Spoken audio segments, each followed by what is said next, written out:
I'm often bemused about what's happening in the world. And when I am, I look for people who are smarter than me and better informed than I am to give me some guidance and some advice. But today I'm joined by these two hooligans. We've got Elliot Ikilei and Cam Slater to talk to us about current affairs. Good afternoon, lads. Good Oh, afternoon, Simon. whakalamotu. Elliot. Yeah, whakalamotu to you both here. Really glad to be here. Thank you so much for having us on. All right. Well, really good to see you. And I think, let's start off with what's happening with Justice Select Committee that Hobson's Pledge were presenting at this week. It seemed to me from the outside looking in that you guys did a really good job. How did it go, Elliot? Oh, yeah, great fun, great fun. So, yeah, as you know, the Treaty Principles Bill has started its oral submissions, and there's been so many involved that they've been slicing, dicing, and trying to get in who they can get in. So, we were there on the first day, and it was actually quite fun. So, the setup was such that you actually had an extraordinary amount of panelists. I'm used to seeing maybe about five, maybe six panel members on this one. We were counting up about 12, give or take, panel members. Now, some of them were swapping in and out, but this was obviously a very big. I might regard it as political theatre for that time. And it was interesting that you had Debbie Ngarewa Paka, that's the person of the Te Pāti Māori. She was the closest. She was only probably a couple of feet from any of the speakers. And she had her big laptop out and toi tu te tiriti, Te Pāti Māori, all slappy right there in the face. And I thought it was quite humorous because for me, I suspect what she was doing was trying or attempting to intimidate some of the speakers or give a little bit more support to those who were supporting her position. So David Seymour spoke, really solid, really strong. It was excellent. You had Gary Judd, you had a few of the others, and when we came on board, it was well, I think it was great fun. There was myself and Thomas Newman. He is the civil litigator who's come on board to the trusteeship. So we spoke about the ideas of that Helps Us Pledge is a civil rights group, that we are quite an anti-apartheid group. We expose what's been going on in New Zealand in terms of things such as the Midwifery Council, basically demanding that you learn a academics version of kaupapa Māori in order to be able to practice that things like the whanganui, that we're on the cusp. In fact, we're on the cusp of embedding effective segregational apartheid or segregational constitutional power within the Whanganui district. So we are out there exposing and educating a lot of things on these racist policies that have been coming through, especially since the Finlayson laws. When we spoke for 10 minutes. We brought up all of that part. It was very clearly driven. What was quite interesting, of course, is that we represent on our database over 140,000 different people, and outside of that, we have a lot. There's even a lot of people who keep coming to us who are not on our databases, asking us for our support and assistance in some of the racist policies that they see affecting them around the country. And we were not given a slot, which was quite fascinating to us. Is that we are a leading voice in the equality sector and the advocacy sector, yet the select committee had not given us a slot. We just happened to be speaking because a great group by the name of Democracy Action had previously swapped us over. And so there was an expectation that we would be on a Thursday, but that wasn't the case. So we did get to have our speaking slot. Awesome. So beyond that, and even afterwards, after our speaking, we came out into the hall, Thomas and myself, and you had, I apologize, I forgot her name, but she carries a moko kawe. She's sort of a slightly old middle-aged lady who's very well-known activist as well. And she said to me, in Te Reo Māori, she said, do you know Māori? And I said, oh, he iti tōku whakamohi o Te Reo Māori, meaning I only know a little bit of Māori. And she's asked the same of Thomas, and he said, I don't speak at all. And she said, that's the problem. And then she started to walk back into the select committee. So she came out for a little stabby stab sort of action. And I guess I couldn't resist it. It's the Islander thing, perhaps, but I said, I think your problem is your misunderstanding of history. So, so a nice little back and forth, gentle back and forth. So, but great fun, great day, and it'll be really interesting to see what happens after this. All right, and Cam, I'll come to you in a minute. But what really stood out for me was, I think it's in my opinion, Don Brash is one of the most affable people in New Zealand public life, and he accepted the explanation from the committee and James Meagher that there had been an administrative snafu, which was the reason that Hobson's Pledge had lost their slot and were not in a schedule to present. But to me, that just sounded like bollocks. But I'm not as a person as Dr. Brash's. Cam, what did you reckon about what James Meagher was having to say there? I don't accept that it was just a snafu at all. It would have been very deliberate. And if it wasn't for the coordination with Democracy Action and Hobson's Pledge, I don't think Hobson's Pledge would have been able to speak.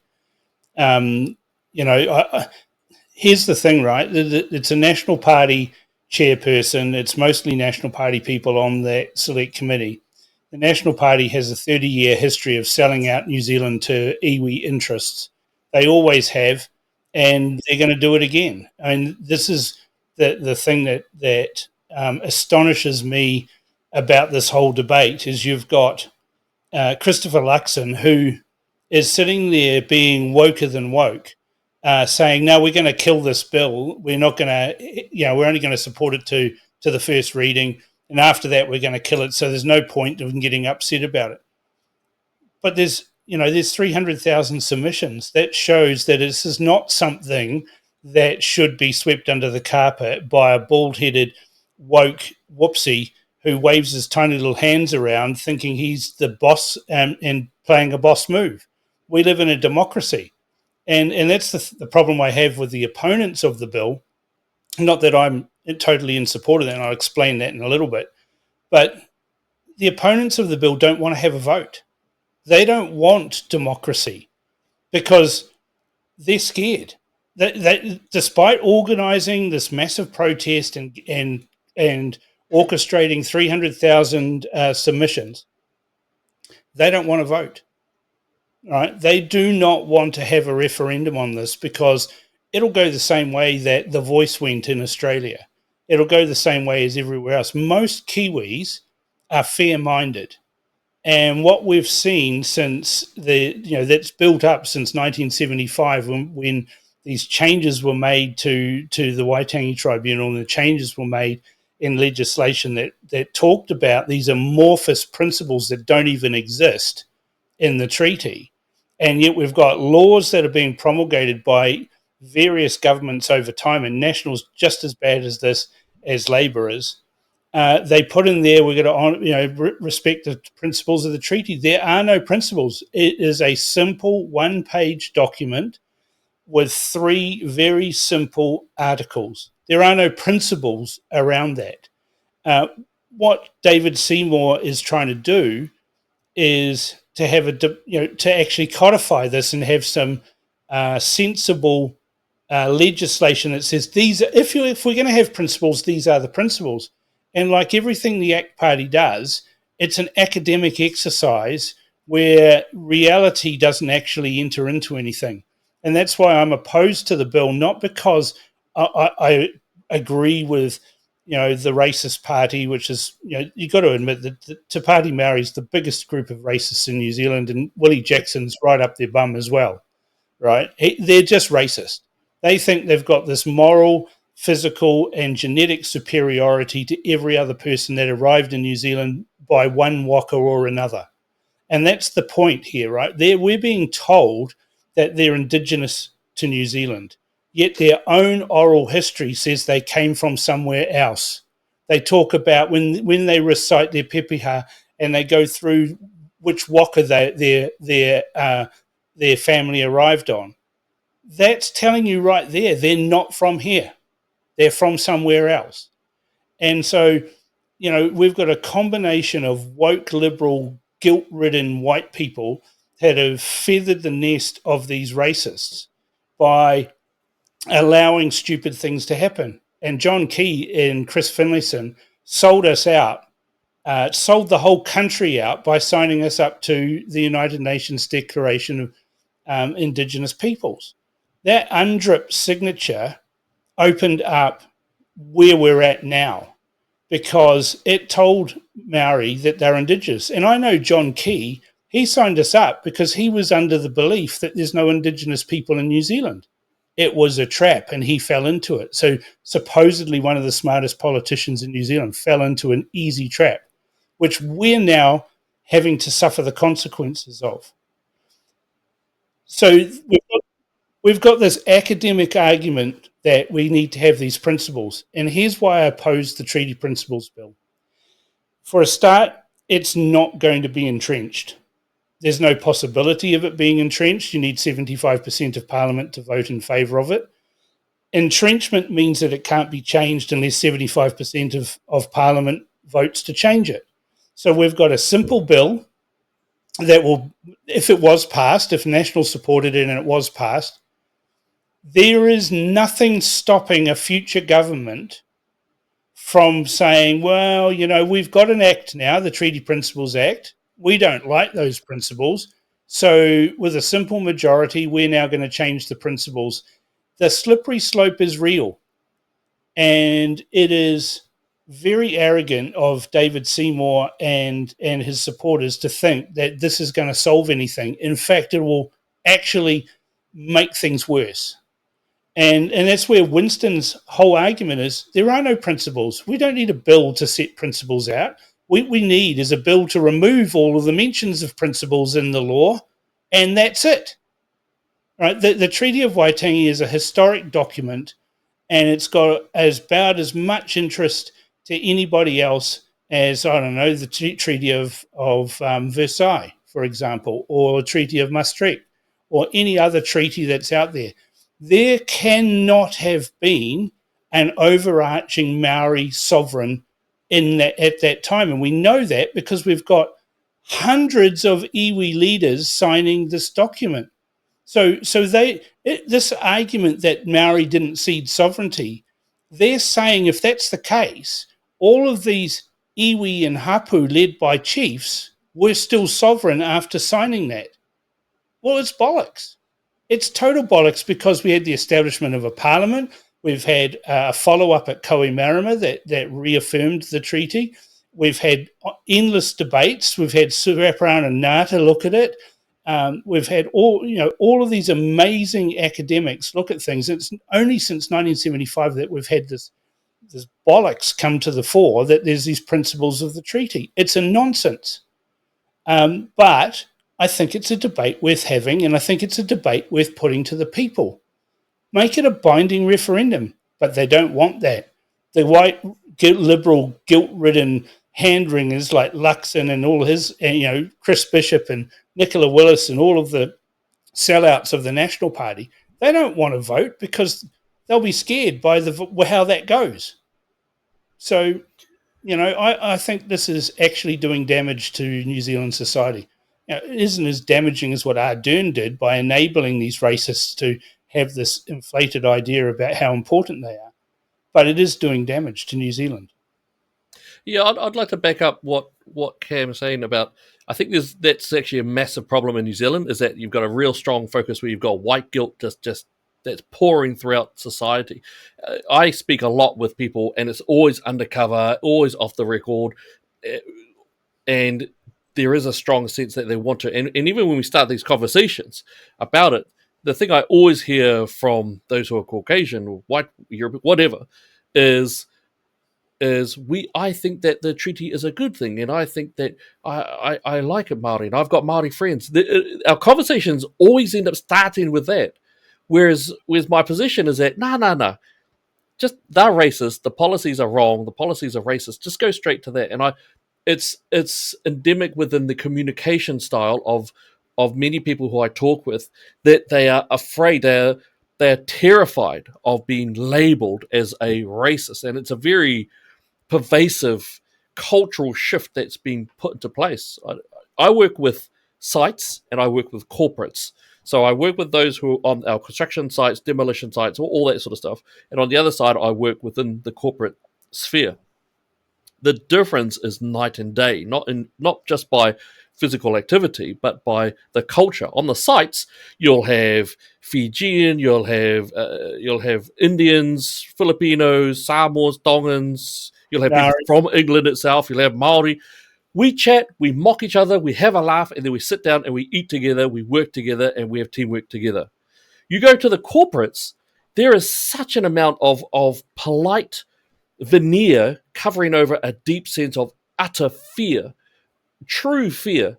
And if I make a little joke, you physically see a stiffening up of the people who I'm with.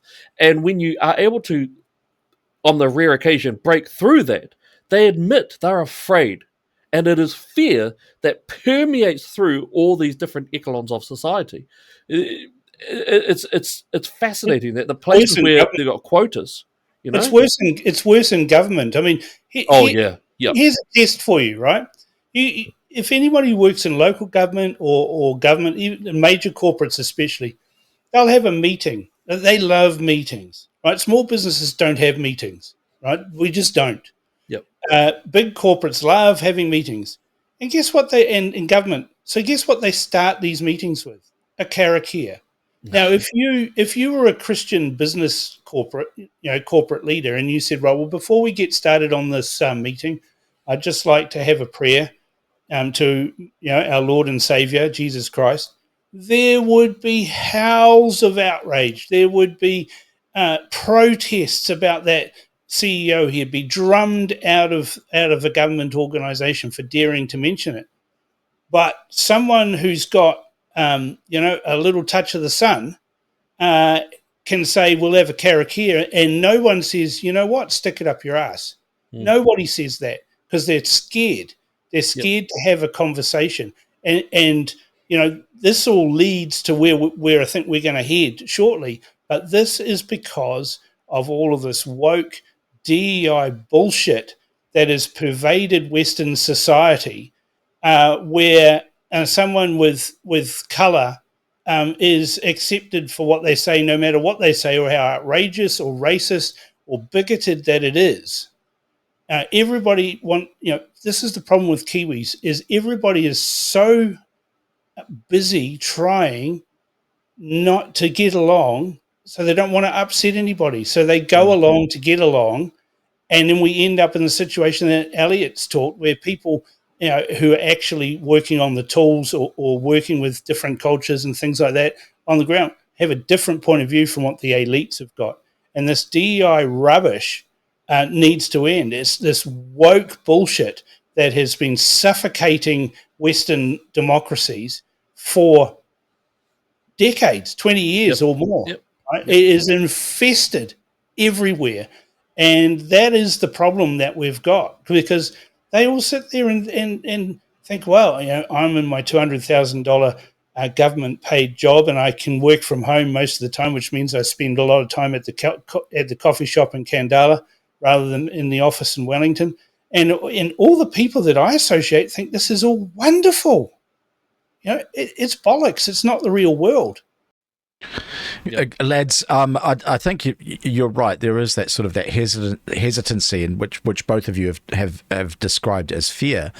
But there is also a certain amount of design, and I'm going to bring up an article for the audience. The lads can't see this, but you can. So we're they don't know that we're all three of us stacked on top of each other now while we look at this article. And this came to us from RNZ, and it was a synopsis from the People's Republic of Pravda Radio New Zealand of that first day of submissions.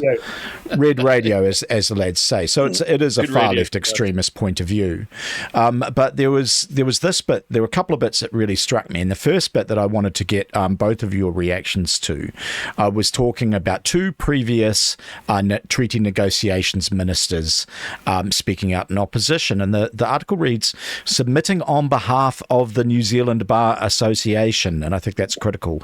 Chris Finlayson said the bill was misconceived and endeavoured to raise a number of principles that did not reflect the relationship of the treaty between the Crown and tangata whenua. Tangata whenua means, in the New Zealand context, Maori. He argued the treaty stood apart from parliamentary sovereignty and there were obvious limits to what Parliament was capable of. Elliot, what did you reckon when you read that?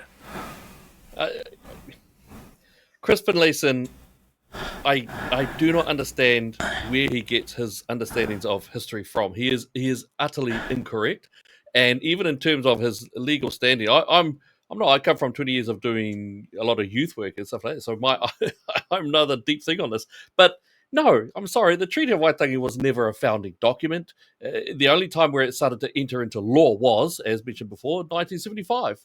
So you look at 1852, the treaty wasn't mentioned. You look at 1947, I think it was, when we took on the Westminster Statute. No, the treaty wasn't given. The the idea that the Treaty of Waitangi being some foundational document is not in the real world. It doesn't exist. It only is given power from the 1975 push from that law that brought in obviously Waitangi Tribunal and a couple of other parts. And as far as I'm concerned, Chris Finlayson is responsible for perhaps a culmination of ideas that ended up in his what I would look at as apartheid style law, which really kicked off that real co-governance section, which I believe started with Ngāti Whātua and then went more and more and more. But his his his inclusion of racist policy making, racist law making was extraordinary, because when you look at the settlements that have come out since he brought in his style, it's it's quite segregational. I mean, we're talking about rivers having their own personhood, even though a baby does not. You're talking about power given by way of race, not by democratic system. You're talking about the volcanic clones, as an example. You've got the Tupuna Maunga Authority, who came in as part of the Ngāti Whātua settlement. Well, what was the first thing they did? Chuck down a bunch of $250,000 grey arms to stop cars coming through and started taking off white people trees off the mountain. And in those meetings, I've been in a couple of those meetings. It's horrific. It's a cesspool of racism against the white person, and interestingly enough, against Christianity. The two times that I went in there, they effectively yelled at a 16-year-old boy for bringing up a petition, and they just accuse of colonizer religion and white man religion, just coming in there and trying to genocide the Maori. It was despicable and utterly racist. There's no other way to determine it. So for me, Chris Finlayson, he should. I don't want him involved in Well, politics or lawmaking. but he has a massive conflict of interest, because before he went into Parliament, he represented iwi in treaty claims. Then he went into Parliament, was the treaty negotiations minister, and then when he left Parliament, went straight back to bludging off Maori to represent them in treaty claims. He has a vested interest in keeping the treaty gravy train running, because he is pouring significant amounts of money into his pocket. And, the damage that people like him and John Key and others did. If we go back to when the treaty settlements process began, it was a national government that began that. It was Jim Bolger's government that started treaty negotiations, and Doug Graham acted with integrity. Yes, we've got some things that are wrong. There are some things that we did as a nation that there needs to be compensation for. This is the process. But now we've got it extending to all of this nonsense. I mean, bear in mind that prior to 1840 and the signing of the treaty, in the UK, some 8 years before, they had abolished slavery. But when they signed the treaty, that gave the rangatira, the chiefs, total control of their assets, right? Which included slaves. Because Hongi Hika, he went from up north, marauding down the Bay of Plenty coast, Coromandel down to the Bay of Plenty, and then marched something like 8,000 slaves all the way back up to Ngāpui territory, all just before the treaty was signed. You have to look at the historical context. You had the musket wars. You had some iwi that were marauding and actually causing genocide. I mean, Te Raupraha was a genocidaire, and we have his haka celebrated by the All Blacks, and you dare not mention, but the guy killed thousands of people. You had Hongi Hika doing the same thing. You had the Waikato tribes doing the same thing. And so when the treaty came along, those iwi were saying, you guys who come here in that big waka with the sails and the guns, you need to sort this out because it's lawless. Mm. And that's why they signed the treaty, because they wanted to bring laws and consequences and governance to what was a fragmented tribal society. It was a fantastic document to sign at the time, Yep. right? But now we've got, a whole bunch of people who have gone to the local tattoo parlor, scribbled all over their face, and are claiming they've got mana they don't have, and are promoting effectively tribalism to come back into New Zealand. It has to stop. We're all Kiwis. It doesn't matter which waka we came on to get here. I came on a waka. It was called the Ocean Monarch, right? It was a ship that sailed from Fiji to Auckland. Everyone who's in New Zealand is from somewhere else, and that includes Maori. So we all need to say we have one standard of citizenship. We have one set of laws. We have one parliament. We're not going to have anything segregated by race or any other nonsense. And we're seeing this happen in the United States. You had all the media crying, screaming at the spokesperson at the White House, because Donald Trump signed an executive order that says DEI is dead. We're no longer going to hire people in the federal government on the basis of race, or whether they're crippled, or whether they've got wonky eyes, or fucking whatever, right? We're going to hire the best people for the job, no matter who they are. And all of these journalists are going, oh, this is terrible. What about the crippled girl who can't put her hand up? So we're hiring the best people. We're not hiring people because they've got a handicap. It's ridiculous. And any society that segregates its people or measures its people on the basis of quantum of DNA or race, and this is the joke of it, there isn't a full-blooded Maori in the entire country, right? So when you hear, Debbie Packer, who's the whitest Maori you've ever seen, thank God for suntan cream, or Rawiri Waititi going on about their fabulous, strong Maori DNA, they forget they've got all this DNA from everywhere else. It's bollocks. It'd be like me saying, my Scottish DNA. Well, what the hell is that? I mean, my family's got a history of Dupuytren's contracture in the hand. That means there's Vikings involved in our family somewhere along. I've got olive skin and brown curly hair, and you should have seen my uncle. He looked like a Spanish, and there's heaps of Spaniards from the Spanish Armada that came ashore in Scotland and stayed, because it's a long way to walk back to Spain from Scotland. So they stayed, right? The whole of the you've got Romans, you've got Britons, you've got Anglo-Saxons, you've got Jutes, you've got all of these people have all come into the UK. There's no such thing as a white DNA. It's bollocks. The Roman Empire subjugated most of Europe and impregnated as many women as they can with their Romanization. Before that, it was the Greeks. This has been going on for years. So for Maori to sit there and go, oh, we're special. Well, special is another word for retarded, isn't it? Well, coming back, I do think it is.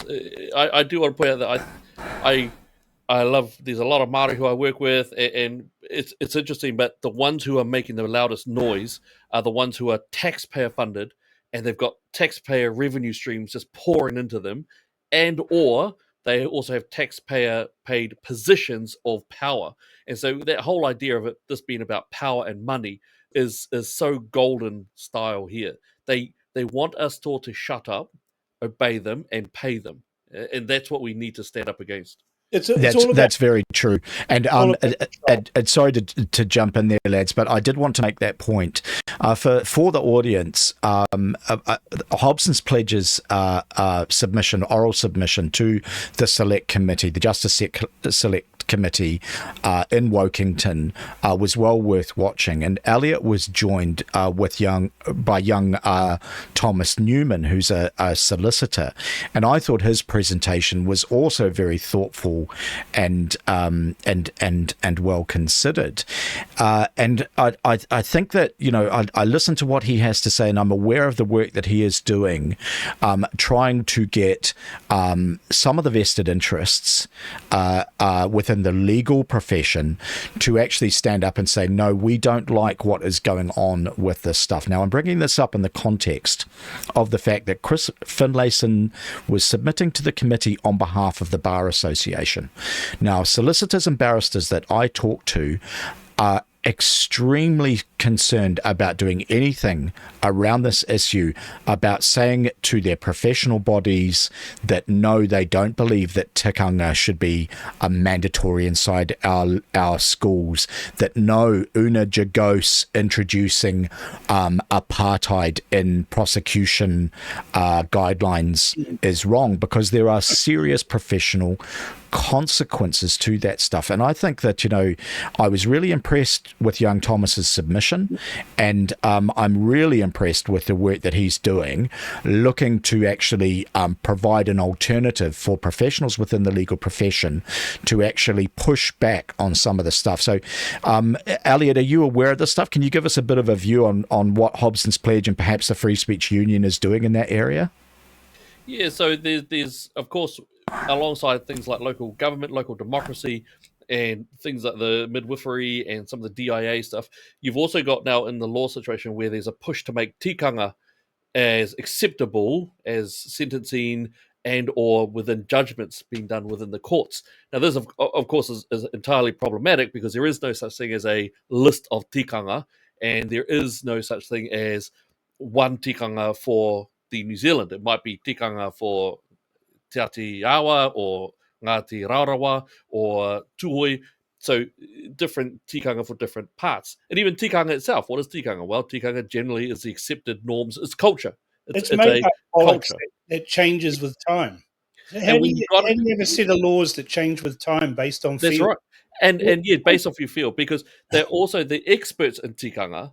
There is no such thing as a tikanga expert, which means that they're going to get some random person who knows how to talk the game and how to write down certain ways, and they're just going to pay that person a lot, and it will be an inherent injustice system within the justice system, because as Cam said, it's made up. The stuff has been made up. Not so the true tikanga was made up, but it was more of a reaction to various things that were happening within the 1700s, 1600s, all those parts. But this tikanga of today is absolutely farcical. There's no list. No one knows what it is. You just make it up, and somehow you're expected to now pay for it, and you're now expected to push it into law. And so that's a fight that Free Speech Union and Thomas Newman has been part of, in trying to get the law and the ministers to understand this inherent injustice element being brought into the justice system. But there's real problems with that. If we just go back to the statement that you made about how Thomas Newman was criticised for not being able to speak Maori. Well, I did an interview and somebody did the same thing. Oh, you can't talk on this because you don't speak Maori. Why aren't you learning Maori? And I said, well, I was born in Fiji. I'd rather learn Fijian. Yeah. Right. Yeah.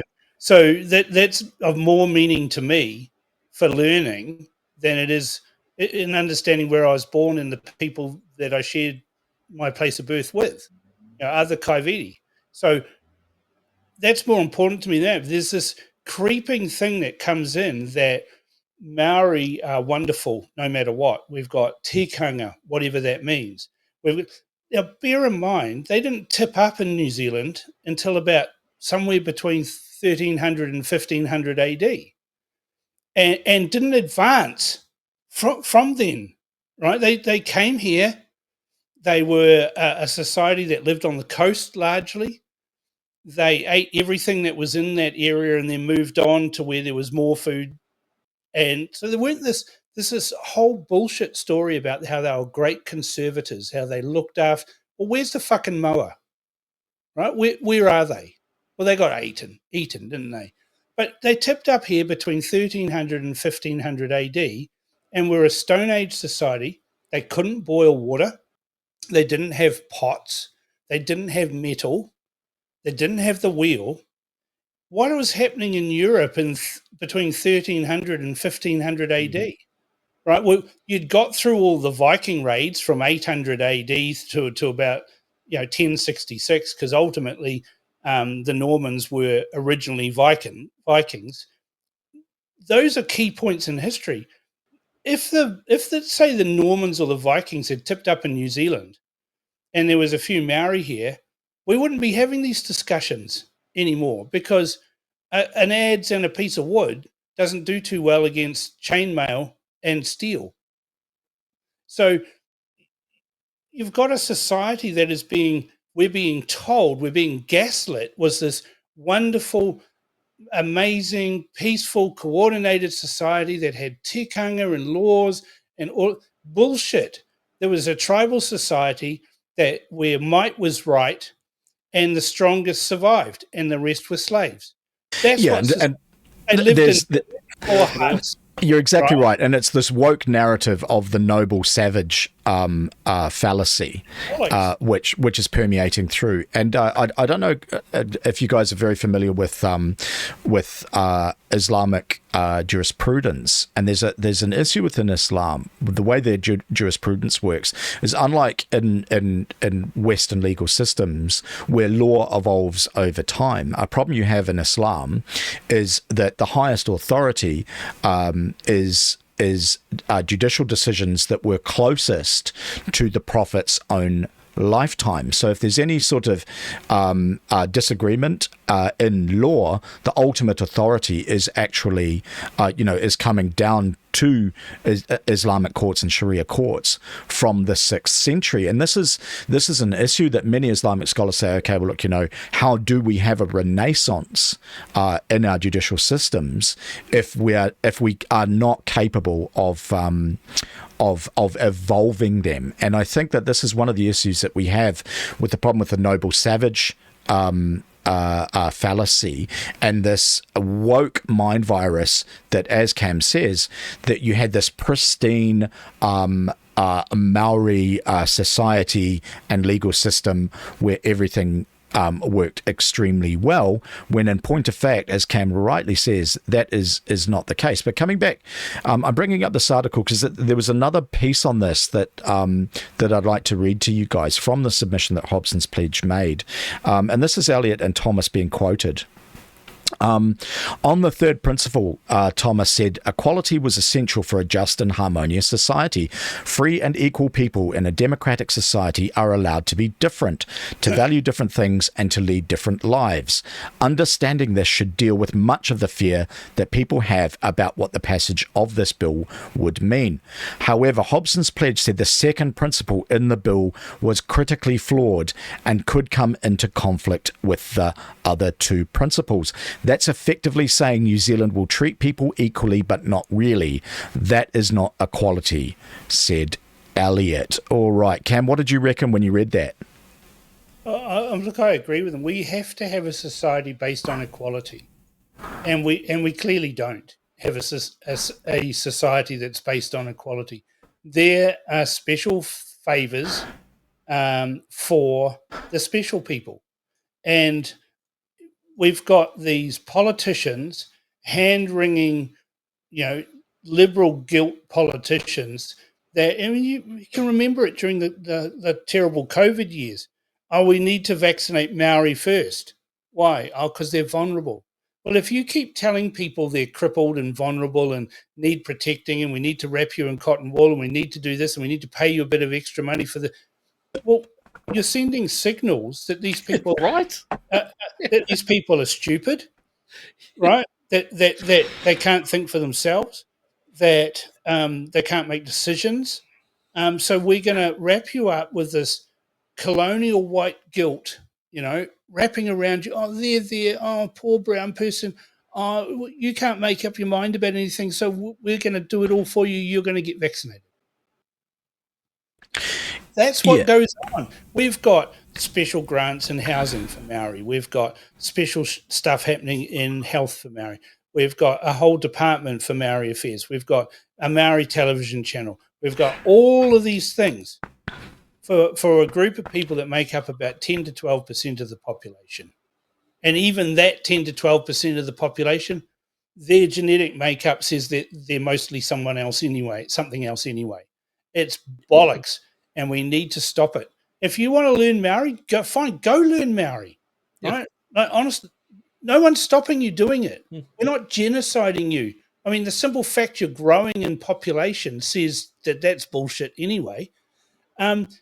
We're just being gaslit and lied to, and when you've got a political party that is promulgating those lies and opposing equal citizenship for every person who comes to New Zealand or lives in New Zealand, then you've got a race-based party and a race-based system. And everywhere in the world that has had a race-based party system or a race-based society ends up with shooting and killing and violence. And we don't want that. The whole idea of the treaty was to prevent that. Yep. And yet, that's true. You've got these people that are saying, let's go back to tribalism because it was so fucking wonderful, wasn't it? It was just amazing. Right? There's a reason why Ngāpuhi are the most numerous. They were the most warlike. And so every other tribe that was in reach of them got, taken care of. That's how it worked. They lived in hill forts. Hill forts ceased to be relevant about 1100 AD in Europe. Right? We had castle building and we had development of new technologies. But no, we've got wooden palisades and hill forts right the way up until the British tipped up here somewhere around 1800. And I could talk. I think you make a very good point, Cam. That it is about cohesion, social cohesion, and about equality. And one of the things that really annoys me with the bias in our vestigial media is I see them consistently singing from the same song sheet, and they're always saying divisive, divisive, divisive. You see Don Brash doing an interview.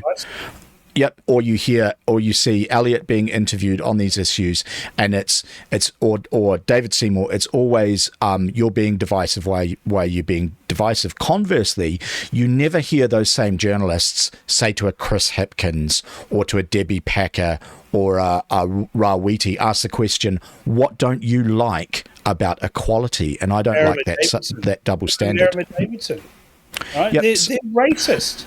Yeah, that's the thing. Like, okay, I was born in Fiji, and I've actually probably got a better suntan than Elliot's got, right? I know. I was noticing that. Yeah, I saw that. Yeah, you were looking jealously at my brown skin. We're all from somewhere else, right? We've all chosen to live in New Zealand. We all need to get on. We don't need this race bullshit, right? We really don't. I want to put in there as well. Yeah, just from what Cam was saying, that really prompted me because I was born 2 years after the law change, the 1975 law change. And I myself am an example of that. My bloodlines are Niue, Tonga, England, and Te Atawa Ngāti Raukawa Māori. So, we didn't carry these racial identities within us so heavily. It's only been within the last 10, maybe 20 years where we've seen these activists. Perhaps it's the activists who are the academics who became activists who now have positions of power who are now damning us with apartheid-style policies. That's 100% correct because if Elliot presents and you can just know that if you could be a fly on the wall with some of those committee members like Rari Waititi or Debbie Packer or all those people, right? They would consider Elliot to be, the house nigger, that they would say that. Yep. They'd say, you're an Uncle Tom, right? You should be on our side, not their side. And so he's considered a traitor. But he's. Yep, that is what's written. Kupapa race trader. I think I might have did a post recently where someone called me in Te Reo Māori a dog poop of the whites. Yeah, see, because he's not on their side. We need to end this this bullshit. We need to expose it, right? Because it's just rubbish. It's just total rubbish. That if you are not the right kind of Maori, I mean, you see that all the time. David Seymour says, I'm Ngāti such and such. Oh, yeah, but you're not the right kind of Maori. Right? You get national people say that they're from this tribe. And that's the other thing. You see journalists now write, they go, oh, this reporter, first name, last name, bracket, Ngāti Awa, comma. It's horseshit. You don't put Cameron Slater, bracket, Fiji, comma, Scotland, comma, right? So why do we do it for Maori? Hey, don't forget your pronouns. Does it make it any better? Well, it is. It's like Maori pronouns, isn't it? Oh, I've got better whakapapa than you. I've got better ancestors. Fuck off, right? You all got to sit down to take a shit. Yeah, I think, and lads, we'll probably move on in a moment to the DEI stuff, because I think that there has been a swing culturally, and the pendulum is swinging back against things like globalization, against DEI, against wokery. But before we do, I did want to get your views, starting with you, Elliot, because you guys were right, you and Thomas, in that submission to draw attention to the alteration of Treaty 2. Now, how that was a Treaty Principle 2, Treaty Principle 2. Now, how that was originally submitted for consideration by the ACT Party was altered in Cabinet, obviously at the insistence of the National Party, to do that carve-out, which actually does remove the equality, as you rightly said. Now, my question for you, and then I'm going to ask Cam to weigh in on it as well, is given that National were so keen to kill this bill anyway, why do you think it was that they insisted and ACT agreed to make that alteration to Principle 2? To play the game, to be able to say to their people, no, don't worry. So when they get the inevitable emails, because we got copied into quite a few emails that were sent to National Party. Some of it was revoking their membership, and a lot of it was just straight out saying, you guys, we voted for you for particular reasons, not just the economy, but for areas of equality and other cultural principles. And so what's happening is that National Party have been attacked by their own people. Good. And as far as I'm concerned, what I believe's happened is that they're trying to do the little gameplay by saying, no, don't worry. We've made sure that we've put in a part there that allows us to import. So you never know. The problem is the messaging's all wrong, because on the one hand, I believe that they're trying to do this little quiet talk about how it's saying, hey, look, we have been involved. We've sought an amendment. This is for our people to be able to engage in it. On the other hand, you've got Luxon rolling around there verbally constantly saying, we're going to kill the bill. I mean, there's videos of him actually stating, we're going to kill the bill. And so the messaging's all wrong. The messages aren't looking well. The gameplay is going totally wrong. I don't know what the board's doing. I don't know how their decision making is going, but it's absolutely rubbish. In terms of our issue around the principle, I absolutely agree with Cam. It's not principles, it's articles. But with that in consideration, fine for David to put out the bill in terms of principles. I understand why he's doing it, so that makes sense. The Principle 2 is utterly flawed. It's not even a problematic. It's just wrong, because you're saying that, we're going to treat everyone equally, but not really. So that doesn't work. You can't say, well, everyone's going to be equally treated. Anyone to have equal rights is going to be as per any settlements previous, but then they don't talk about the settlements that are coming up. Are they going to get additional rights to that other Kiwis won't get? So the whole that doesn't make any sense whatsoever. But again, disgraceful form from National Party, who at one point purported to be conservatives. They're not conservative. They're the other side of the same coin that Labor's on. Yeah. Those two big parties need to die. Right? And Luxon's doing a damn good job of suffocating National with his wokeness. Yeah, very disappointing. But National has a long history of selling out New Zealand to Maori interests. A long history. Goes back for decades. It's at least 30 years that they've been selling us out. So people shouldn't be surprised about that. But where this is going to land electorally is not in a good place for Christopher Luxon, because you're going to see ACT and New Zealand First in particular come out and put a stake in the ground for what they think is the way forward. And they're going to be different. You're going to have Winston's view and Shane Jones's view that there are no principles of the treaty, so we're going to pass this law and da-da-da-da-da. And you got the ACT Party saying, oh, no, we think we need to have a treaty principles bill, but we failed at that because we're dicks and we didn't negotiate better, because that's what it comes down to. And so then you got National Party going, we killed the bill. This is the thing. Christopher Luxon and his woke kitchen cabinet of Nicola Willis and Chris Bishop, they're selling New Zealand out. They're giving in to Maori interests, saying we're going to kill the bill. And the people they're sucking up to will never vote for them. It is incredibly stupid behaviour. I mean, I know of one cabinet minister in the Bolger government who, when they talked about the fiscal envelope and we're going to have the settlements and they'll be inside $1 billion, and then Maori went, oh, that's not enough, and da da da. It doesn't matter how much it is, right? There was settlements.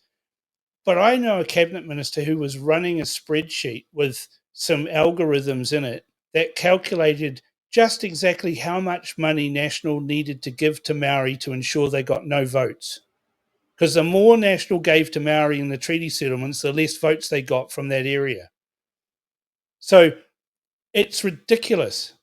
They are never going to vote for National. National doesn't even stand people in Maori electorates anymore, right? It's actually pointless doing it. It doesn't help with the party vote or anything like that. But they're sucking up to people who are never going to vote for them. And that is the absolute stupidity of Christopher Luxon and his woke. Yeah, I think so. And it seems to me that he's swimming against the tide. He's swimming against the tide in international affairs, that as the swing against things like wokery and globalization occurs, and he's very much swinging against the tide of public opinion. And as both of you have said, New Zealanders in a democracy deserve to have that debate. I think the best thing that we could possibly say, the nicest thing that I could possibly say about Chris Luxon right now, is that he has lost the room. And I think that the National Caucus should be making some serious considerations about whether or not he is the guy to take them forward. They're already talking about it. They're talking openly about it. There were several MPs at the Sale GP that were talking about when, not if, they get rid of Luxon. But the problem is the people that they're probably going to replace him with are just as wet, standing in their own puddles, right? They're just as bad. The problem is the National Party. But what is going to happen, and I'll predict this right now here, is that the Treaty Principles Bill will fail. I mean, Luxon had a perfect opportunity when they kicked up a stink on the day that it was introduced into Parliament. We had all the harkers and the bullshit going on, total disrespect for the sanctity of Parliament and all the rest of it. Luxon should have said, you know what? I've changed my mind. Right? After seeing that, we need to have one rule for all, one law for all. We need to have this debate. And so we're now going to support the Treaty Principles Bill right the way through. And we're going to make some amendments so that we can correct the bullshit like the Principle 2 that they've got in there. Right? That's what he should have done, but he didn't. Right? And he's just let the rowdies, who don't represent the vast majority of New Zealand, kick up a stink, cause an absolute nightmare. So what's going to happen when the bill is cancelled?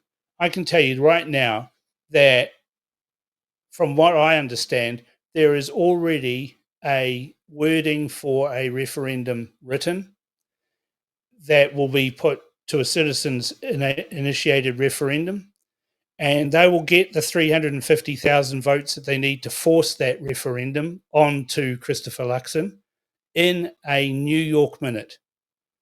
They'll just collect all those. It's easy to do if you're motivated, and there's a whole lot of people who will be motivated against the National Party to make sure that there is a referendum held on this. And then whether he likes it or not, the public of New Zealand are going to vote on whether we should have principles or not.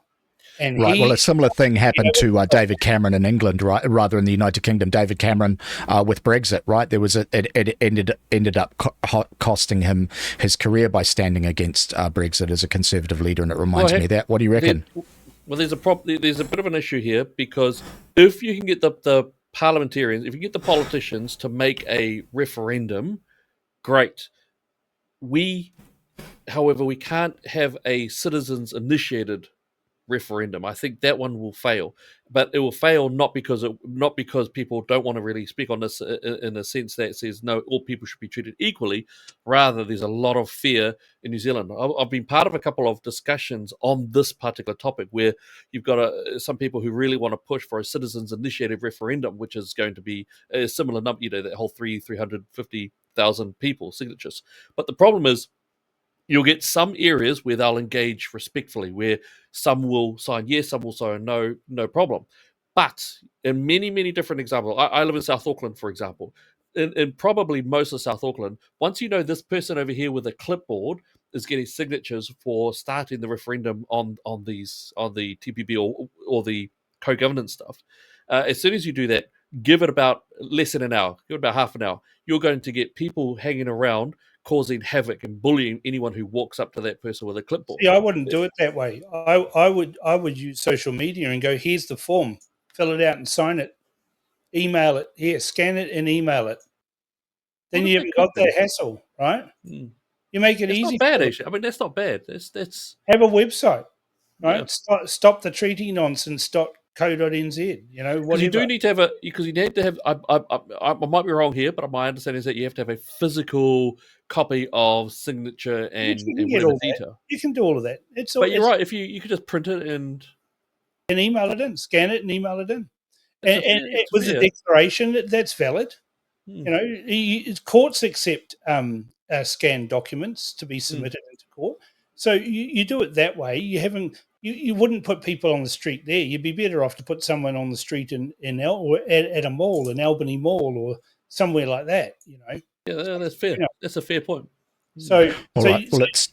It sounds like you boys have got some logistics to work on, but I wanted to move on to a different topic, lads. And for the audience, I'm bringing up this thing on Donald Trump, and I want to talk about some of the switches that are occurring inside, the tides of human affairs that Trump has been pushing through. And this article comes to us from the extreme left wing at the BBC, and the article is entitled "Trump Makes Two Sexes Official and Scraps DEI Policies." It writes, he rolled back orders from the Biden administration that the Trump White House called unpopular, inflationary, illegal, and radical practices within every agency and office of the federal government. Two of the orders he revoked included a Biden directive aimed at preventing discrimination based on gender identity or sexual orientation. Trump also signed an order recognizing two sexes only, male and female, declaring that these cannot be changed. These sexes are not changeable and are grounded in fundamental and incontrovertible reality, the order says. It adds, sex is not a synonym for and does not include the concept of gender identity. Cam, what did you reckon when you read that? Look, this is the first leader in a Western democracy who's actually spoken the truth. We have watched a rampage through Western society by a very small but rowdy group of whoopsies who have bullied essentially people and organizations into recognizing a multitude of genders, right? You've got all of these blokes that all of a sudden they're an average sports person. They on any given day they probably wouldn't even make the top 100 of male sports people. All of a sudden declare themselves being a woman, going into sports where having male genetic makeup is a distinct advantage, and absolutely cleaning up to the detriment of women. And it's outrageous that it was allowed to happen, but that was the bullying of this trans woke mind virus that has infected the Western world. Now, I've got a Chinese mate. I have lunch with him every Monday. And I asked him, I said, does this sort of bullshit happen in China? He just shook his head, frowned at me, and said, no, not permitted. Not permitted. Right? It doesn't happen. So this is a Western woke liberal idea that all of a sudden you can decide to be a cat or a woman, or you're not. You're either a man or a woman. Simple. And Donald Trump has said we're not going to have this nonsense. We're going to get rid of that. And he's even taken it further in this past week. He's put out an executive order saying that every federal employee needs to remove their pronouns from their email signatures by 5 p.m. on Thursday, and that's what he's done. Which is great. Which is great. And I'm quite often opposed to the influences in the world of American, cultural imperialism. But what I'm rather hopeful is that that there is some sensibility returned to other parts of the West. You're right. And large parts of the third world and certainly in Asia, this sort of nonsense doesn't occur. And we can only hope that Trump doing this sort of thing has an impact in our part of the world, but there's resistance to it coming from particularly the National Party. We're seeing them, they are swimming against the tide. What do you reckon, Elliot? Yeah, I mean, there was a very big fight, and Cam probably knows more about this than I do, but there was a very big internal fight around that 2020 or just before that 2020 stage. And what happened in that, from what I'm aware from some insiders, is that effectively the Liberals won, and there were some concessions made, but overall it got wiped out. There's conservatives, and more particularly Christian conservatives, were pushed down or out. And as mentioned already, Nicola Willis and Chris Bishop, they got some very solid starters in there. Chris Luxon, who purports to be Christian but doesn't really stand up for any sort of Christian values in a political way. About it, he denies it. Yeah, he does the runner. Anytime he's asked a question about his faith, oh no, I don't go there anymore. Oh no, I don't do this anymore.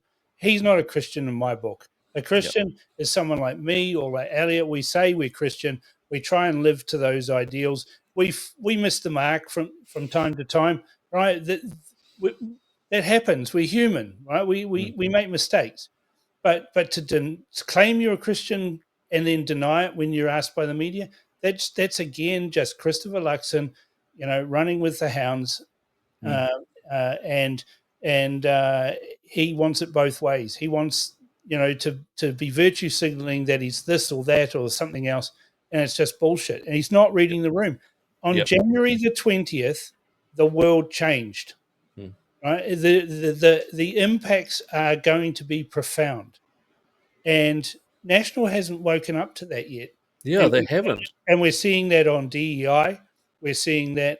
I mean, just again, if we go back to the email signatures and pronouns, almost exclusively, if you get an email and it's got pronouns in it, it's a government organization or a major corporate. Right? Almost exclusive. You won't get pronouns coming from Joe's plumber. Right? You won't get any of that nonsense. And the other thing that's mixed in with that is this bullshit Maori stuff as well, with Ngā Mihi and, Tēnā Koe, Mr. Slater, that I get from the police and stuff like that. Well, I unhinge them, because what I do is I reply in Fijian. And and then they get, oh, I'm terribly sorry for assuming that's the thing. There's this government edict in the government departments that says you must start your emails with this, you must finish them with this, you've got to have your pronouns in there. The real world doesn't operate like that. You don't know who you're dealing with. If you greet me in Maori, it's meaningless. If you greet me in Fijian, I'll go, okay, somebody's bothered to learn about me. Right? But having every communication from a government department starting and ending in Maori, fuck off. Right? Same with your pronouns. If anybody's got pronouns, I'm going to ignore what they've got to say. Yep, fair enough. I think that's fair. I do want to jump back to what Cam was saying in terms of uh, President Trump going in there, the adults have returned back to the White House, and making it so, and coming again and now restoring scientific principles around male and female. Because we and I'm going to aim it back to New Zealand as well, and the National Party. We've got the Cass report that came out last year. Yep. We've got Tavistock that's been closed down. We've got clear evidence of damage being done to children, and detransition is coming out by the hundreds now, not by the dozens, by the hundreds now. We've got the class law. There's a class action suit going on right now in the UK with hundreds of parents all putting name again against the UK government for this stuff. And New Zealand is still, and I believe it's actually at the top. I think we're still at the top for the world. Puberty blockers being given to adolescents, effectively children. It's child abuse. We're treating these children like experimental. And Matt Ducey, who worked for Tavistock, has not come out and declared that, you know what, yeah, we've stuffed it, we got it wrong, let's protect the kids again. No, he hasn't done that. He's still going on. He's still, I think there's some desperately needed things. He's swimming against the tide. And guys, I've brought up another article here just on that, precisely on that point. So you are right. Like, Trump has stopped the prescription of puberty blockers. As Elliot says, there was the Cass report. It led the United Kingdom to suspend the prescription of puberty blockers to under 18s. Before that went into place, New Zealand's rate of prescription for puberty blockers to children was 11 times the UK's NHS. Now, I've just brought up an article here because the same thing is happening in Australia, where Queensland has now banned the prescription of puberty blockers, and there is a debate in the federal government, as this article says, about banning it Australia-wide. Meanwhile, as you rightly say, this is an article from another extremely left-wing organisation, stuff in New Zealand, and it's a little bit old, but it's about Mental Health Minister stalls release of puberty blockers health advice. And as Elliot rightly says, the Minister for Mental Health, the responsible minister is Matt Ducey. And here in New Zealand, we have the highest prescription of these extremely dangerous medicines in the world. The rest of the world is addressing this issue, and New Zealand is not. Cam, what is going on with these guys? They're just woke, and they just go along with this bullshit. But here's the thing, right? It is, just call it what it is. It is child abuse. If you said, you know what I'm going to do? I'm going to inject this substance into my child. What is that substance? Oh, it's drain unblocker. You would rightly be charged with trying to cause harm to your child. You would have that child taken off you. And what we've got here is a bunch of fucked in the head parents who are coming to a conclusion that little Thomas actually wants to be Tabitha, and entertaining the delusions of the child like it's real. I mean, if you had a 9-year-old who came to you and said, you know what, Dad, I'm 9 years old. I think it's time I got to understand what prostitutes are for. Could you take me to K Road and introduce me to some prostitutes, and so I can learn how to do that? You'd say, go to your room. You give them a clip around the ear. You'd say, go to your room, time out. It's stupid. If your 9-year-old son came to you and said, Dad, you're having a scotch and a cigar there. Could I have a scotch and a cigar so I can be like you? You'd go, don't be stupid, go to your room. But they come and say, oh, I'm 9 years old, Dad, and, I'm sick of being a boy. I'd really like to be a girl. Why aren't we telling them to go to their room? You're deluded. Go to your room. Right? Read a book. Here, read this book on biology. There you go. Read that. Fucking learn something. We don't do it. They go entertain it. And we've got journalists who are doing this to their kids themselves. There's one Herald journalist that I know of, and his son is now dressed like a girl, and he's pushing that agenda using his son, to push an agenda, and they were famously, doing a hunger strike to prevent the war in Gaza, and the Herald entertained all this bullshit and delusion but they didn't declare actually who that person was or that they were related to a senior reporter at the Herald, but that was the Herald pushing the agenda of one of their journalists whose son is a whoopsie. And that's being promulgated throughout society like it's normal. It's not. They're fucked in the head. That's a crass term for it, but that's what it is. And I refuse to entertain someone else's delusion. Well, good for you. And I think that the other thing is that, there's a real fight going on within the Australian New Zealand College of Psychiatrists, where the woke inside their professional body is saying that the only treatment for gender dysphoria which is approved is the affirmation model. And any psychiatrist who tries to do anything else is risks another treatment plan, risks deregistration. And this is the whole thing that Stephen Rainbow, who's now the New Zealand Human Rights Commissioner, was pointing out with the conversion therapy bill, is that there was this legal framework which can be used to promote this stuff, even when professionals like psychiatrists don't think that the affirmation model is the right thing for the patient, particularly when the patient is a child. So this is really rather similar to what Thomas Newman is going through at the moment with his profession, where there is this establishment wokery, which is so ingrained inside the civil service, inside the establishment, and inside the professions, that it continues, and everyone is just too frightened to say, no, I am not going to give this 9-year-old puberty blockers because it could cost me my job. And the hope is, again, that the cultural imperialism of the United States will permeate out and we can solve some of this nonsense, because I think we're all in agreement. This stuff has just got to go away. And the question I have for you, Elliot, is why is New Zealand dragging the chain so much when the rest of the world has moved on? Well, there is also the dark origin, the very dark origin of the transgender ideology, of course, which was by John Money, who was born in the home place of Jacinda Ardern, Morrinsville. I don't think he lived there. Sorry, he was from there. I think he was brought over from Wales or whatever. He's caused uncountable harm. Immeasurable harm. And so John Money was the guy who said that gender is a social construct. He managed to get a couple of twins. One of those twins had their penis burned off or horribly burned by just a medical accident. So he used those two twins when they were born as a way of proving his theory, which was that gender was a social construct. He had both of these children. One of them was raised as a normal child. This was done as what I regard as a manipulation of the parents. I think parents would try to brainwashing of it. And then the other boy, they raised him as a girl. Girls' clothing, girls' toys, always spoke to him as a girl. This lasted for years upon years. This lasted until I believe they were 12. I think it was about 12 or so. And not only that, but it was discovered since. This is not secret knowledge. This is knowledge that is still taught in universities today.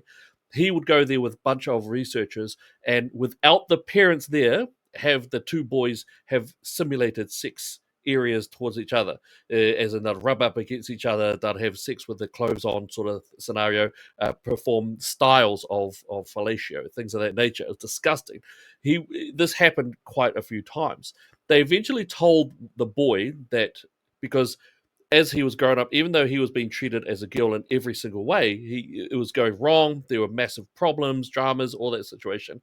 They ended up telling him that he was actually born as a boy, but because of medical devastation, and then he was basically taught to be a girl every time after that.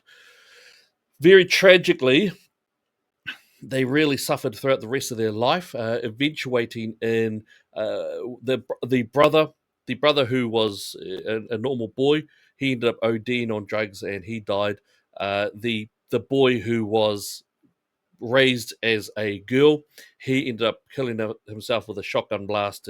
Maybe I think it was like a couple of years later or something like that. So it was a horrific story. It's got put out there on Oprah Winfrey and other talk shows. So this was a really dark history, but it's still taught in university. There are still academics who defend it. He was also a part of the Kinsey Institute, which was made infamous because Kinsey, of course, was a horrific very depraved sexual or sort of guy, and he even utilized pedophile data in terms of some of his information to look up rates of climax within children, even as young as I think it was 8 months. I think was the youngest one.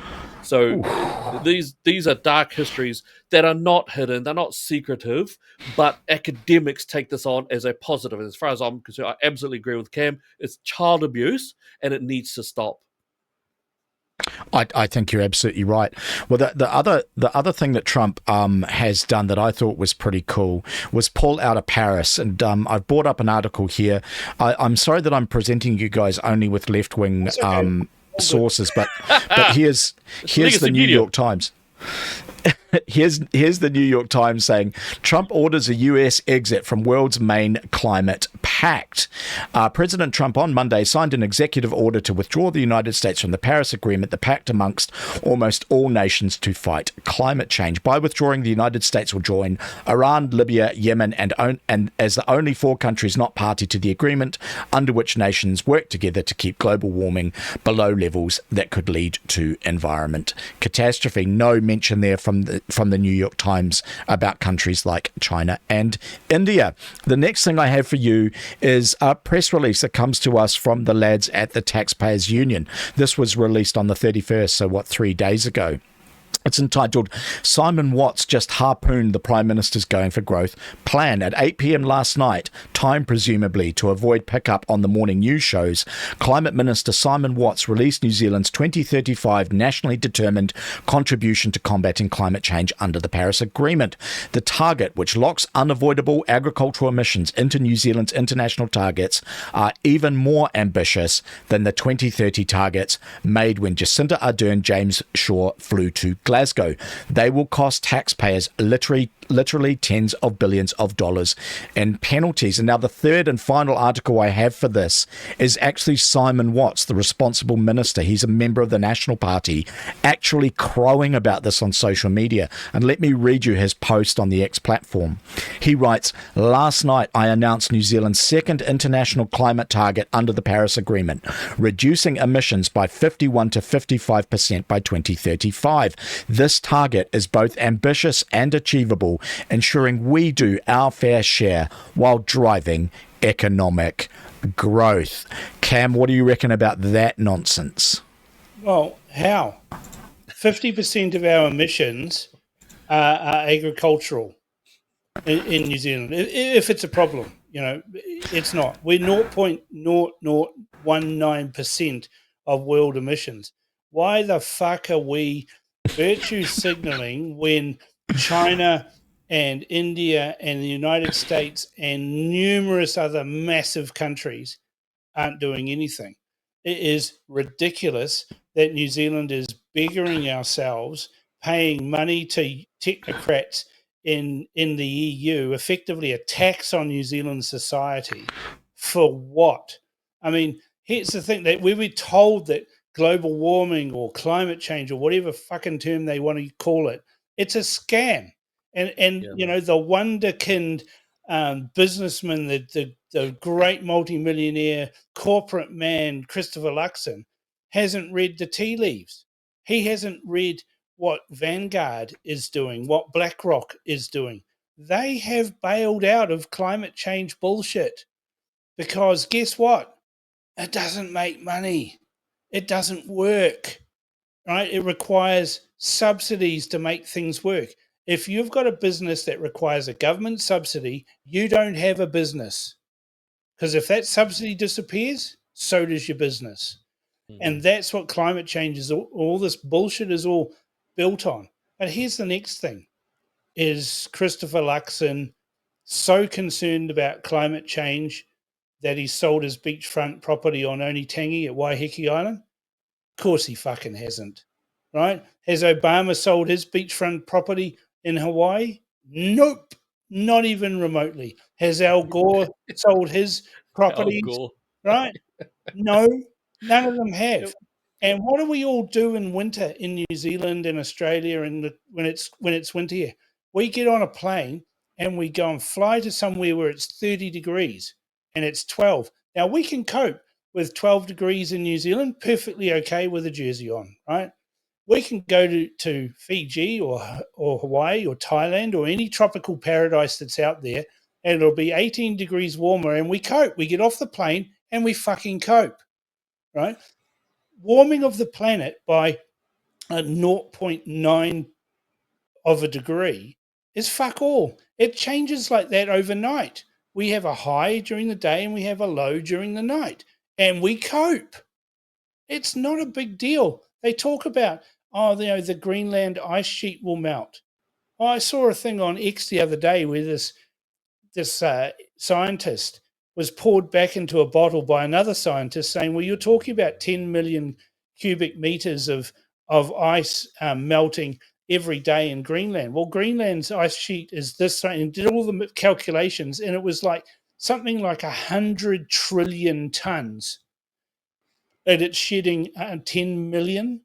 It's fuck all nothing, right? And even if it all melted, it would raise the sea level by about a centimetre. Well, the tide in Takapuna goes in and out by 2.5 meters. So whoopty shit. It's bullshit. It's a scam. And it's a scam designed to control and manipulate society to be under control in every respect. We're going to now bring in digital IDs. It's all linked to climate change. Oh, well, you're buying flights overseas. You're a naughty boy. Nah, we're going to stop you doing that. CBDCs, all linked to digital ID, all about controlling how you spend your money, what you do with it. But don't you think it's fascinating that the same people who are pushing climate fairy tales are the same people that are screeching? They're screeching about trans. Yeah. And screeching about things like Indigenous rights and stuff like that. What do you reckon, Elliot? Yeah, and we've been talking about this all, but I think what it all boils down to is in the West there seems to be a replacing of our original tether. So our society, our civilization, if you will, of Western civilization, of course, used to be built upon the two pillars of Christianity and our various forms of democracy. Even the American principles of constitutional faith and democracy. Faith and democracy.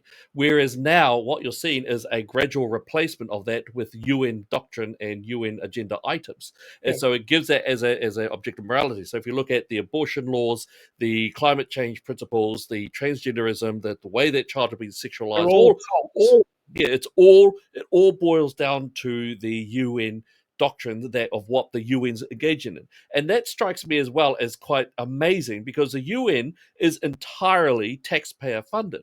Every member state that rolls in there, they have to pay their membership fees every so their cycle, and they get that money from their own taxpayer people.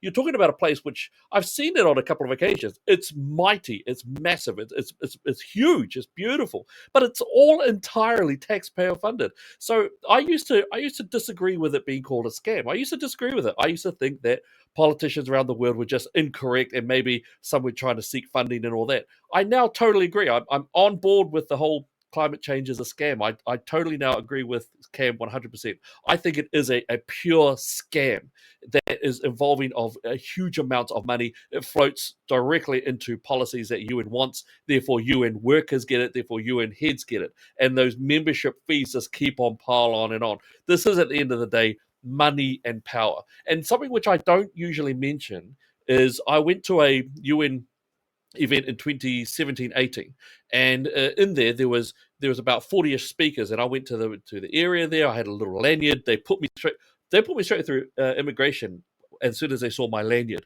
I could have been carrying a pound of weed if I'd managed it on the flight that I came in on. And I walked straight through all the other tourists and all of that. I walked through it all. I ended up going to the hotel, blah, blah, blah. They had cars. I got my own, not mine, but there's armed guards for the lanyard. Listening to the speakers, every single one of them either said the words near the end said the words "one world government."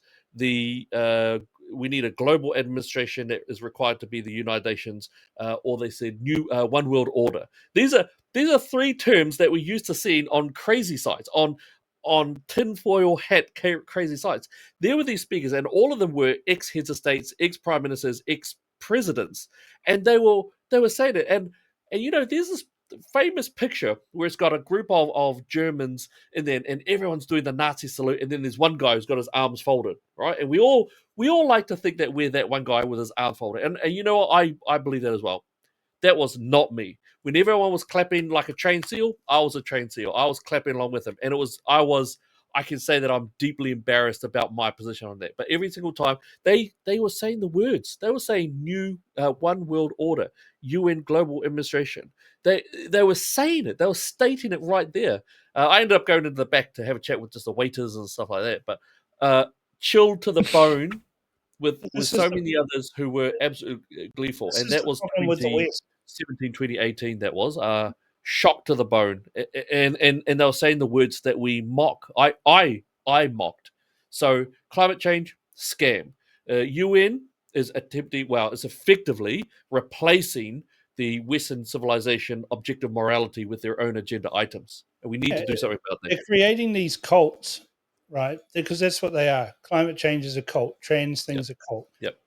You've got to subscribe to it, or else you're a splitter. You're an apostate. We're not going to have anyone who's going to say anything different.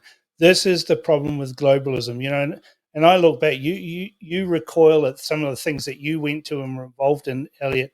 I was the trade is the way to do this, free trade, free this. We've got to remove tariffs. We've got to do all of this. And that's all a wonderful, wonderful idea if everyone's operating the same way. But we aren't all operating the same way. We aren't actually all equal. Some countries do better than others in trade. Some countries have got better, settings to do all of those. Globalism has failed. Nationalism, and the media say this like it's a bad word, nationalism is rising. And that's what we saw on January 20, right? What we saw is Americans saying we want a government that looks after Americans first, right? We want our borders closed. We don't want any illegals. You've got all these media people and Democrats going, who's going to pick the berries? Well, wage earning Americans are going to pick the berries, right? Not wetbacks from Mexico, right? They are closing the border to say, if you are not here with a visa, you are a criminal. Full stop. Out. And they're erecting barriers, and they're making sure that it is jobs for Americans first. We need to do the same thing in New Zealand. We need to say, we need to look after New Zealand first. We don't need to look after the climate of the world and pay billions of dollars. You think about the amount of money that is going to be spent on climate change for what? What do we get for it? We get nothing for it. We send that money overseas. And at the same time, we've got people in Dunedin marching in the streets for a hospital that Labor promised 6 years ago. We've got plenty of other things. Have we solved all the health issues in New Zealand? Because the billions of dollars that we're going to spend on climate change, I would rather that be spent on solving our hospital problems, solving our infrastructure problems, making our economy work better, removing a whole lot of things that are impediments in the way of business and all of those sorts of things. We are a small island nation of 5 million people.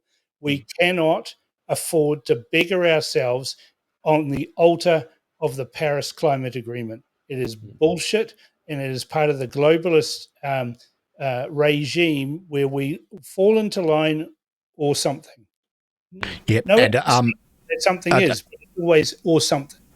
But I think you're right, and you made a good point there about a New Zealand first strategy, which I interpret as the shift in global affairs away from a focus on globalization towards more economic renationalization. I've brought up an article which Thomas Farsi wrote a couple of weeks ago in Unheard about this, because that is what America is doing, and the world has taken notice. Perhaps New Zealand not so much, but even in Europe, and he writes about it here. media. This article is called EU's Europe First Strategy is a Paper Tiger. In recent years, he writes, Western governments have increasingly engaged in self-conscious industrial policies to address a variety of problems: the green transition, resilience of supply chains, and perhaps most importantly, geopolitical competition with China. Initiatives such as the Biden administration's CHIPS and Science Act and Inflation Reduction Act in the US are symbolic of this new wave of industrial policy. In response to the IRA, which many European officials have worried could harm EU manufacturing, several officials and leaders have advocated for a robust European industrial policy featuring reciprocal subsidies and support mechanisms. They are emphasizing the need for a Made in Europe strategy to counterbalance the potential economic impacts of the America First policies embedded in the IRA. Calls for a more unified European industrial response have naturally grown in tandem with President-elect Donald Trump's threats of more aggressive American protectionism. Hence why this week Stephanie Sejourné, the EU's new industry chief, called for a Europe First strategy for key business sectors. It's not at all about protectionism because Europe really has no interest in a global trade war, he said. We have a strategic and a technological interest to develop our own industries, to create employment and to create growth. Elliot, do you reckon anyone in the National Party has read that article?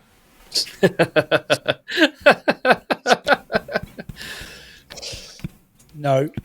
I wonder if Cam's right. Maybe National as well as Labour need to die. I mean, Labour does what they do. They are quite far to the left, and that's fine because we need to know what they are. They don't hide it. They are very far to the left. They like to pretend like they're a bit centre left where they're not. But National, I'm not quite sure I'm seeing the point of National at this point. There are good people in there, I think. I think Chris Pink, I think Simeon Brown, but overall, I'm not seeing the point of National. I don't quite know what they're supposed to stand for. We know that there's been an internal fight. We know that the Liberals are very much, the wokes are very much in possession of many of the policies in there. But at this stage, what's the point of them? And I think there's a larger question about that. I'll tell you what the point of them is. And when I've written about this for years, and people keep saying that I'm a sycophant to National. I actually despise the National Party deeply because they are actually the party of the status quo. They never do anything revolutionary. They never make changes. What they exist for is for them to govern and get re-elected so that they can keep everything running the same. And you look at how the organization works as a party, right? And for years they had a president who was hopeless, but the party would never move against that president because every 3 years they'd win, with John Key as the leader, and they'd go, we've just won an election, we can't replace the president now. And then what they'd do in the second term or the second year of the term, they'd go, everything's going pretty well. We don't really need to change the president.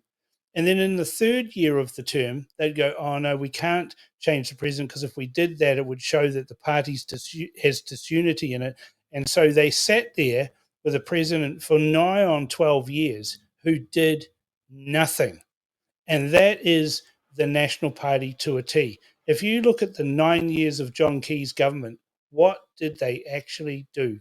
Come on, name me one thing that they did. Yep. Right?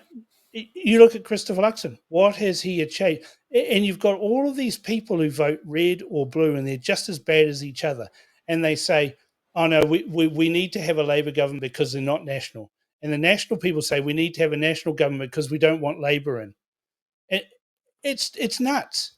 And then the National Party has spent 30 years denigrating Winston Peters. But if you actually sit down and say, well, what's Winston Peters delivered? National Party people love doing this. They go on, name me one thing that Winston Peters has ever delivered. And I said, well, only one. That's pretty easy.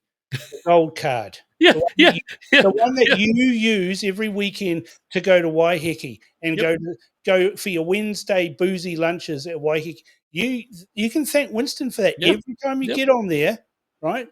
So we've got a party on both sides of theoretically the centre, although National's actually left of centre, but let's call it, both, that exist purely so that they can control everybody else.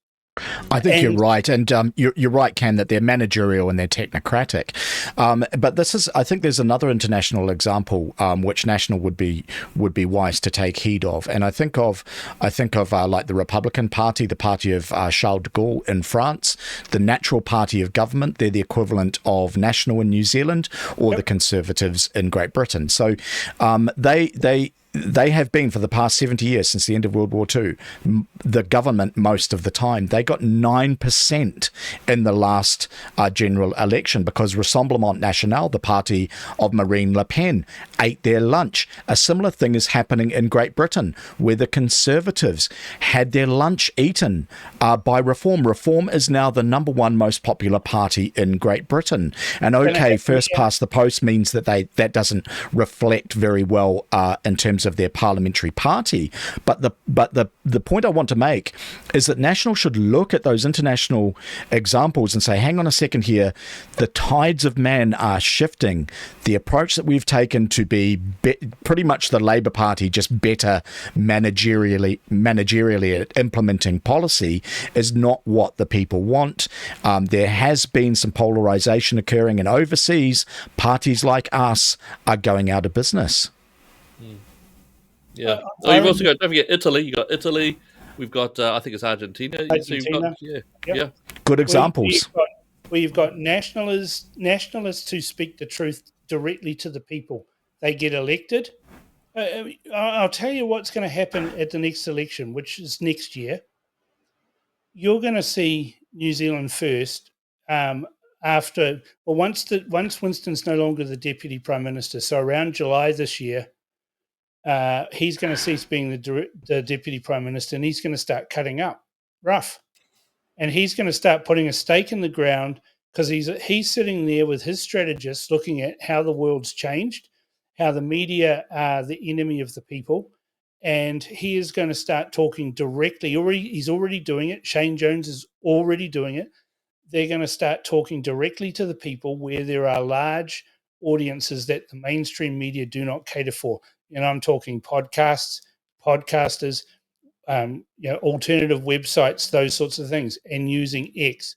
And they are going to drive a wedge between the National Party and everybody else. He is going to go for their members. And the ones he's going to get are the ones who are in the centre.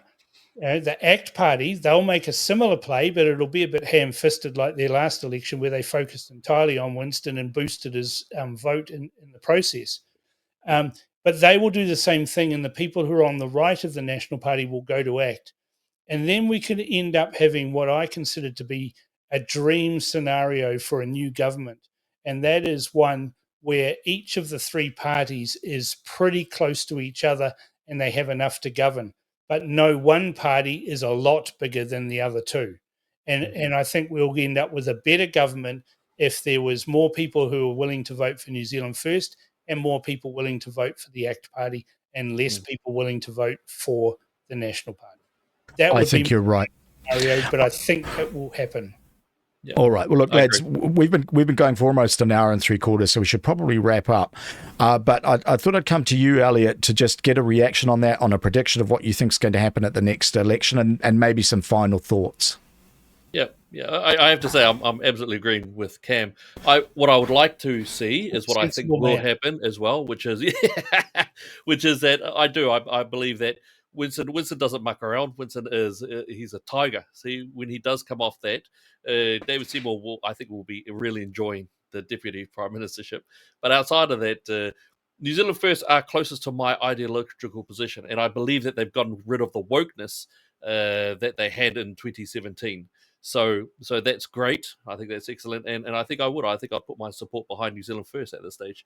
But I think that's what we'll see. We'll see New Zealand First really pumping up really strongly, because he's the only one who's talking about the idea of patriotism, the against transgenderism and against the racism that's all And there. they're also starting to come out against climate change too. Yeah, that's right. So Shane Jones was very strong on that this Very week, strong. right? Yeah. And So ACT are coming up with some of these things, but nowhere near as much as New Zealand First. And New Zealand First holds the conservative position, whereas ACT still holds on to that libertarian position. That's fine, but that means that New Zealand First they speak the language that I want to hear, as well as a conservative and as a conservative Christian as well. All right. Well, look, I think we're all pretty much in agreement. We want to see the demise of the National Party, and we want to see some right-wing policy, whether it's libertarian or whether it's conservative, and we want to see conciliation on the right with whatever government emerges. But I do want to point out there are good people in National. There are solid people. It's as Cam said before. The problem is the National Party itself, that structure, what it has become. Yeah. the people or perhaps what it always was. Yeah, the people. It's ironic too because the people that you mentioned are doing well. Chris Pink, Simeon Brown, they've been marginalised by Luxon in the reshuffle, right? Yep. But they're also men of faith. Yep. Right, they're men of faith. Simeon Brown will go, "Yep, there's videos of me talking in tongues and doing something. So what? I'm a Christian. That's I don't care. I own that." But he's actually he did a great job in transport. He's done a great job in a number of areas. And, Luxon does his reshuffle. And then 2 days later, he's standing there taking credit for all the work Simeon Brown did around raising the speed limits. It's that transparent. And I think we are going to see a research. I mean, here's the thing. I just look at the numbers, right? I don't live in hopium. I don't wish for something to happen. I look at what the evidence is telling us, right? And people go, "Oh no, the polls are bent, or they're this, or they're that." It's bullshit, right? The pollsters' credibility is on the line. They don't load up the polls to get a result. But what if you look at the results? Look at New Zealand First. Every time they've got into Parliament, they've got in with just over 5%. There's one time when I think they got 12% at one point. But what's happened is over the parliamentary term, they've slipped away to below 5%, and then they've had to fight in the election to get back up over 5%. And they've gone like that in cycles. And sometimes the cycles are really bad against them and they end up out, but they always come back. This is the first time that I'm seeing midterm. So we're almost up to 18 months. So we've had a government where New Zealand First is well over 5% at midterm. They are very well positioned to grow that percentage of the vote, getting up to 10, 11, 12%, because they're over halfway there on that already. And this is the first time I've seen them going up in midterm, not going down. Ooh, nice. And that says a lot. Good. Well, more power to them. All right. Well, look, I think on that note, I'll say good afternoon, gentlemen. It's just really wonderful to have a chat with both of you, and I'm hoping that all three of us can do it again. Ladies and gentlemen, this has been Simon Anderson with Cam Slater and Elliot Ikilei. We've really enjoyed doing the show, and hopefully we'll do it again soon. Good afternoon from me, and good afternoon, I think, from the lads. Latest. All good. All right. Bye, everybody. Thanks, guys.